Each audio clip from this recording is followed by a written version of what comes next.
오늘은 마가복음 11장 23절에서 25절까지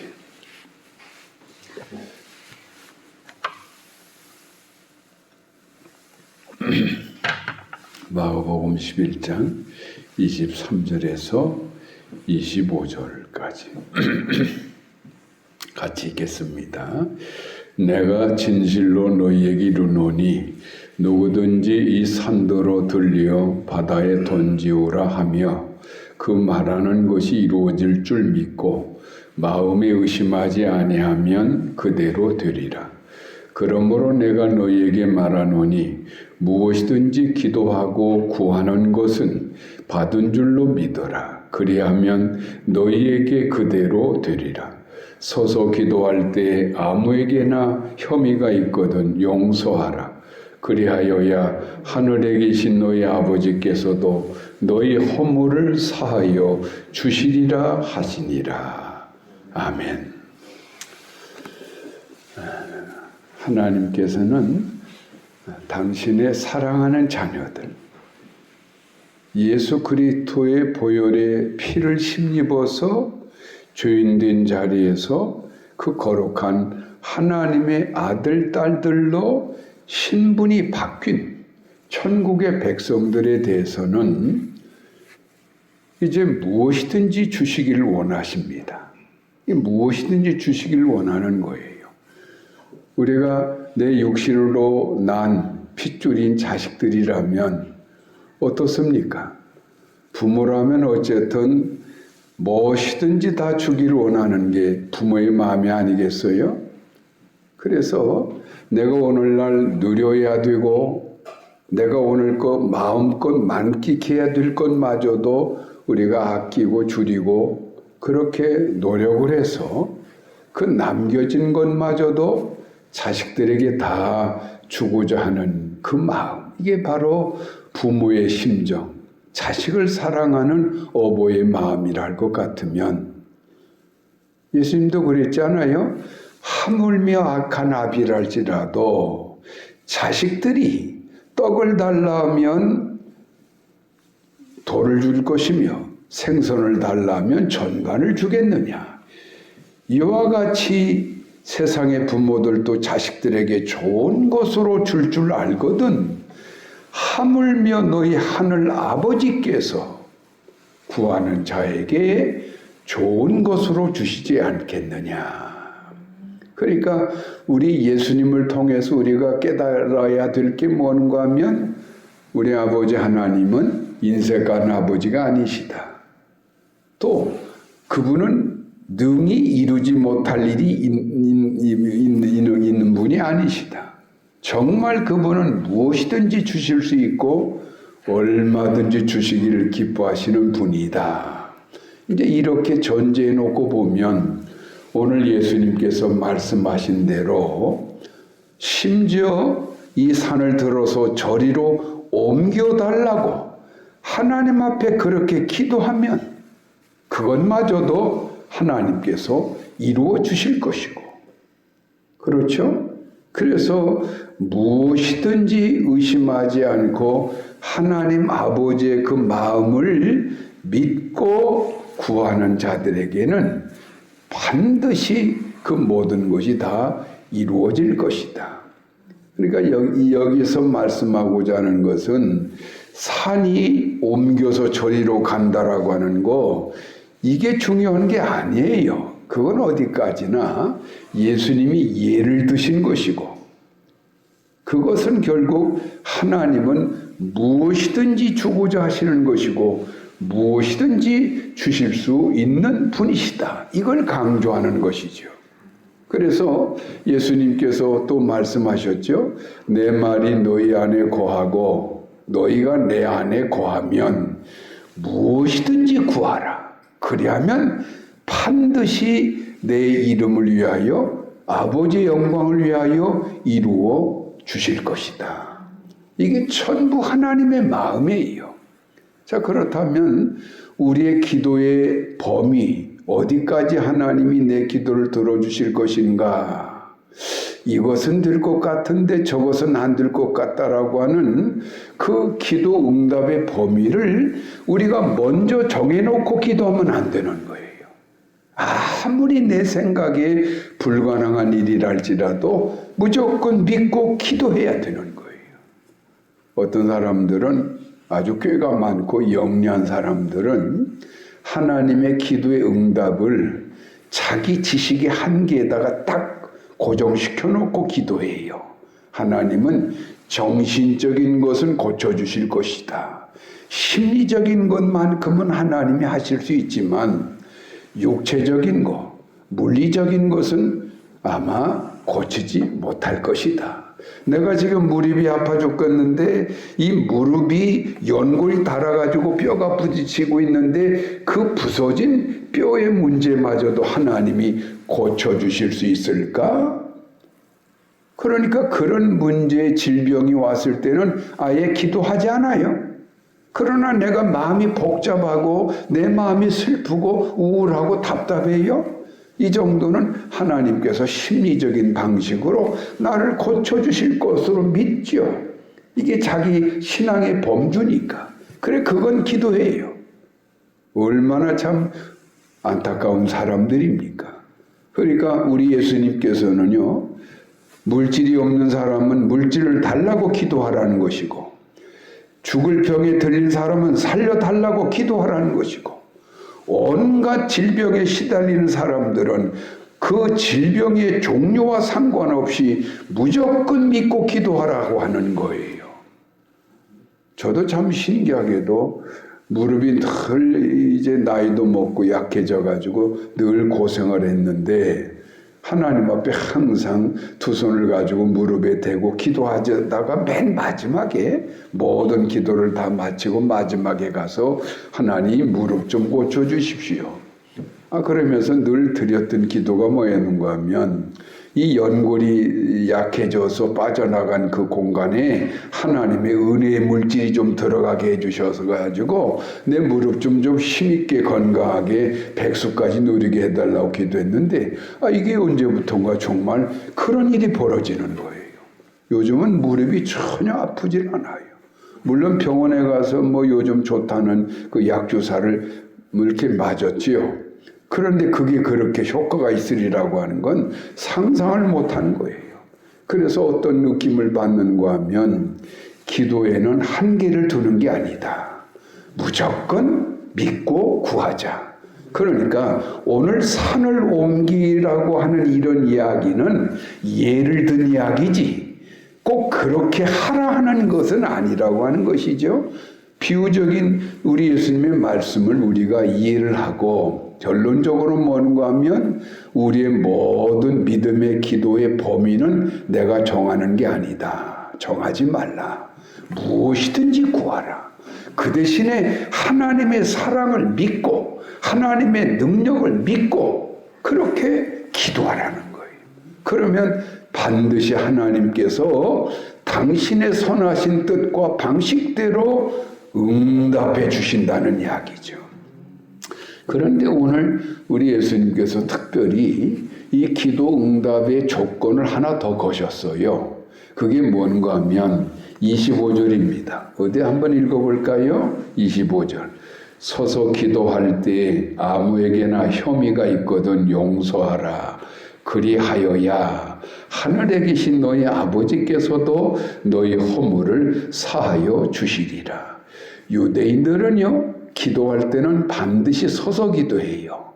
우리는 무릎 꿇고 기도하고 앉아서 기도하는데 유대인들은 기도하려면 일어나야 돼요. 그게 유대인들의 기도의 문화예요. 그러니까 너희가 서서 간절히 기도할 때 무엇을 어떻게 하라 그랬어요?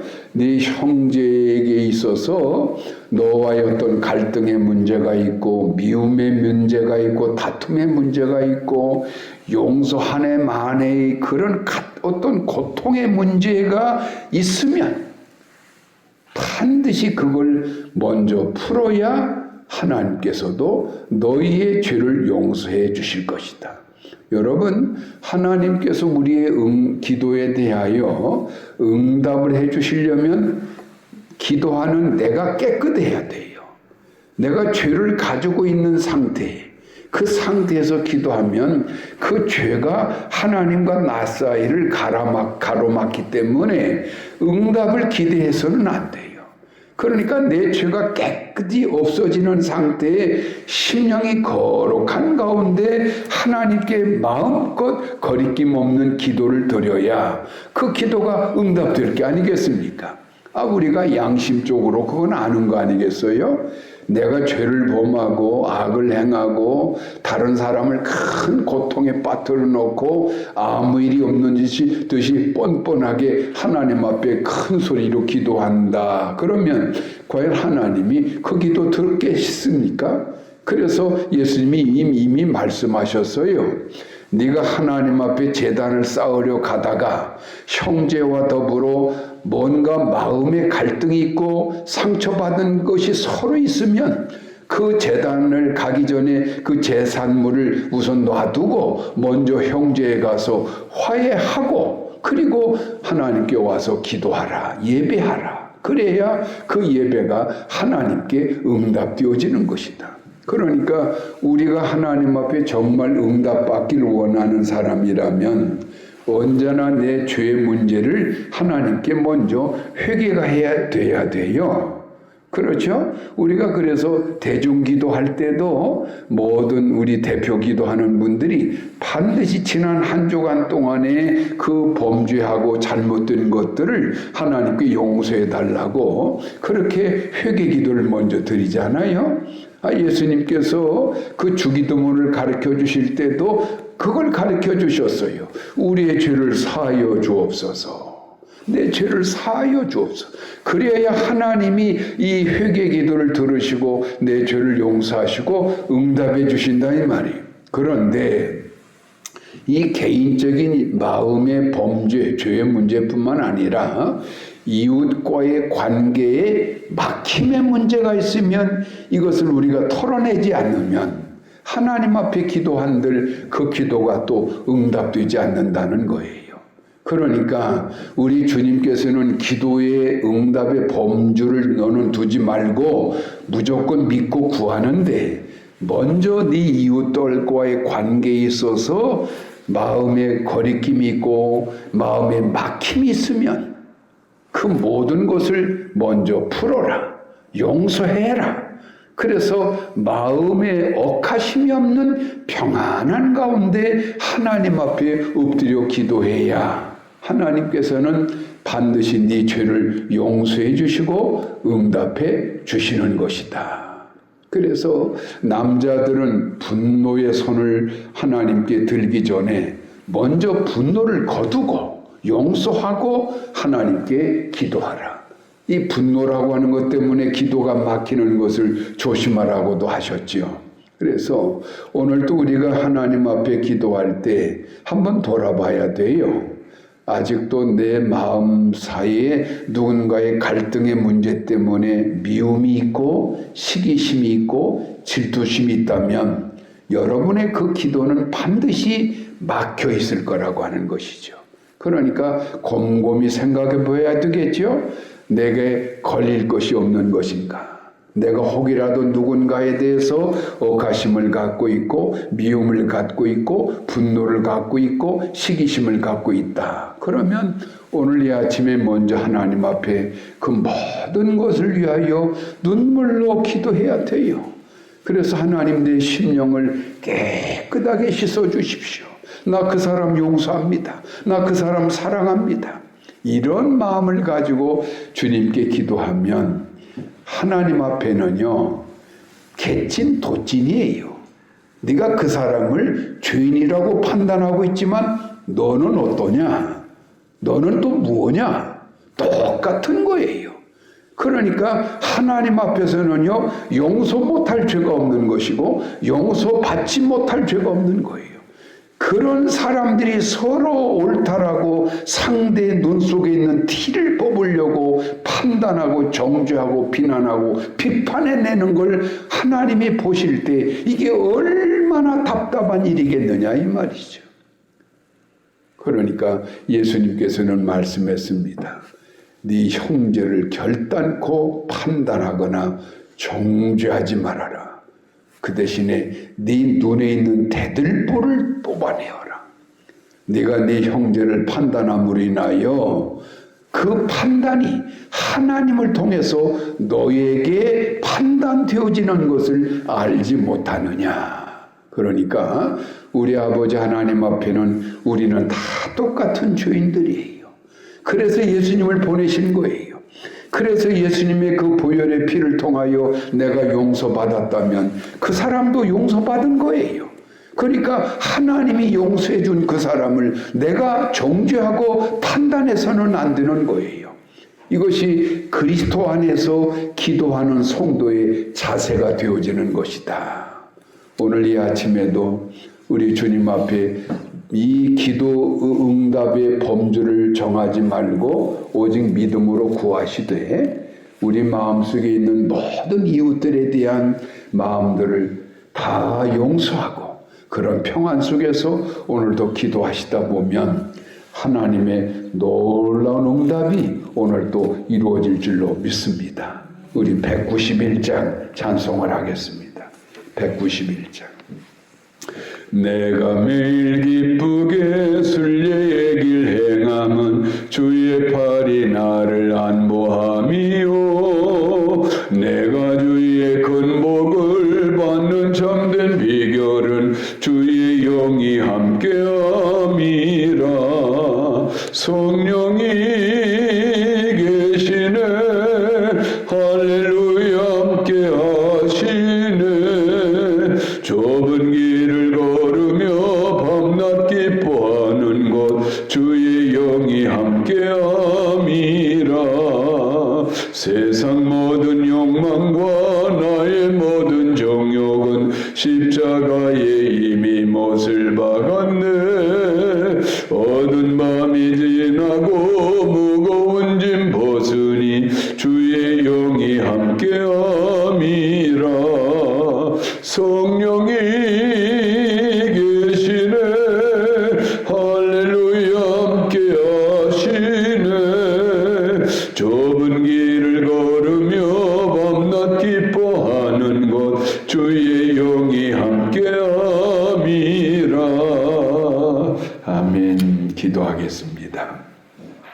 아버지, 추운 일기 속에서도 지난 한 주간 동안 우리 온 교우들의 건강을 지켜주시고 생명을 지켜주셔서 감사합니다. 특별히 무서운 전염병인 코로나들로부터 우리 교우들 단 한 가정 단 한 생명도 노출되지 않도록 저들을 보호해 주시고 은혜로 함께 해 주셔서 감사를 드립니다. 오늘 이렇게 주일을 맞이하여 이른 새벽부터 주님께 나와 주님을 예비하며 찬양하고 영광 돌릴 줄 아는 이 귀한 자녀들을 오늘도 주님 기억하시고 놀라운 은혜로 응답의 길로만 오늘도 이끄시고 인도하여 주시옵소서. 우리는 이렇게 건강구 은혜 안에 복의 길을 걷고 있지만 우리 교우들 중에 원치 않는 질병을 얻어서 참으로 고난을 받는 자녀도 있사오니 아버지여, 그 응답의 범주를 두지 말라고 하신 아버지 그 능력의 손으로 그 귀한 여종을 고쳐주시고 치료해 주셔서 생명줄을 온전히 보호하여 주시옵소서. 예수님 이름으로 감사기도하옵나이다. 아멘.